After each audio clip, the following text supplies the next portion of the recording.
Seorang Fahri Hamzah itu bukan orang yang lahir besar di Jawa dan punya background Jawa. Kalau kita berteori bahwa budaya besar politik Indonesia masih diwarnai budaya Jawa, Fahri ini di luar mainstream itu. Itu yang harus dipahami. Oke, sekarang kita lihat bagaimana sejarah pergerakan beliau. Ketika beliau aktif di pergerakan kampus, ya, orang yang paling berpengaruh dalam kehidupan pergerakan beliau adalah juga bukan orang Jawa, tapi orang Sumatera Utara. Ya, namanya Ihsan Tanjung. Lama beliau berinteraksi, belajar tentang Islam, belajar tentang pergerakan, belajar tentang kebangkitan baru, keumatan, dan itu bukan dari orang Jawa, dari orang Sumatera Utara. Lalu ketika beliau masuk di era reformasi dan kemudian menjadi salah satu tokoh sentral dari gerakan perlawanan terhadap rezim Orde Baru, beliau mulai banyak berinteraksi dengan satu tokoh baru, tokoh tambahan yang sampai sekarang mungkin menjadi teman mimpinya. Karena kalau teman tidurnya pasti berbeda. Jadi teman mimpinya. Dan itu pun bukan orang Jawa, tapi orang Sulawesi Selatan, namanya Anies Mata. Namanya Anies Mata. Kalaupun saya mengidentifikasi orang Jawa yang berinteraksi dan mungkin akan banyak mempengaruhi pikiran dan cara beliau berbicara dan bekerja, itu cuma satu orang, almarhum Adi Sasono. Tapi dari Adi Sasono saya melihat Pak Fahri tidak belajar tentang bagaimana cara berbicara. Tidak belajar bagaimana cara berkomunikasi, tapi beliau berbicara pikiran-pikiran kerakyatan dari seorang Adi Sasono. Makanya kalau Pak Fahri ini tidak aktif di LDK dan di kami, mungkin ya menjadi salah satu tokoh sosdem atau soska yang leading sekarang ini. Ya. Jadi kalau beliau sangat berempati terhadap rakyat secara keseluruhan dan nasib rakyat secara keseluruhan, dan orang yang sangat artikulatif di dalam menyuarakan kepentingan masyarakat di bawah, itu karena memang beliau lama berinteraksi dan belajar kepada salah seorang gurunya, yaitu almarhum Adi Sasono. Nah, saudara sekalian,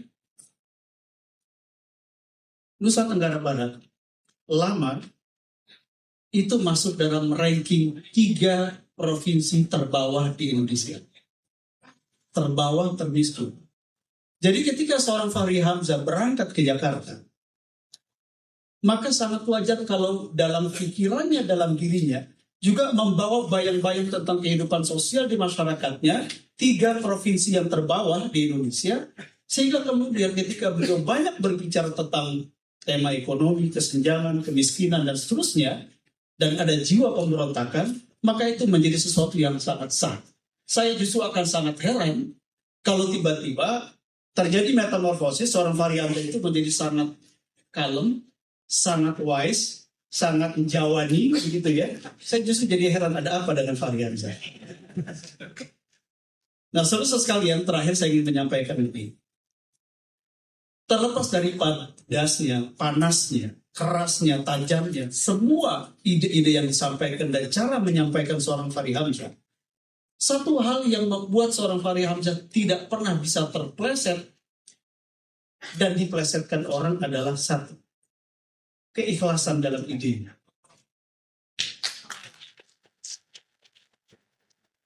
Jadi kalau mau menginventarisasi musuh beliau, artinya orang yang tidak suka dengan idenya, saya yakin jauh lebih banyak ketimbang yang saya bisa identifikasi untuk diri saya sendiri.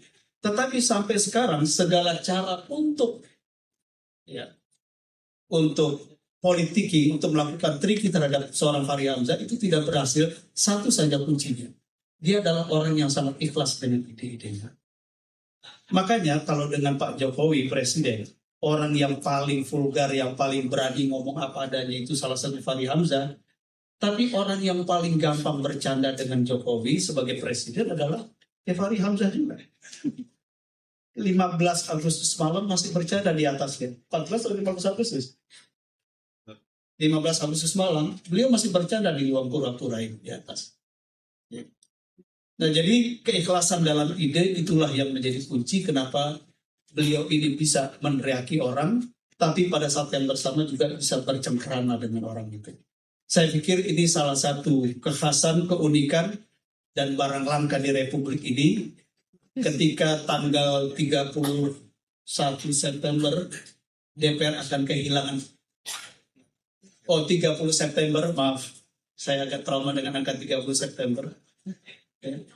DPR akan kehilangan seorang Fahri Hamzah. Saya memang sangat prihatin, tetapi saya yakin ide Fahri Hamzah tidak pernah hilang dari gedung DPR.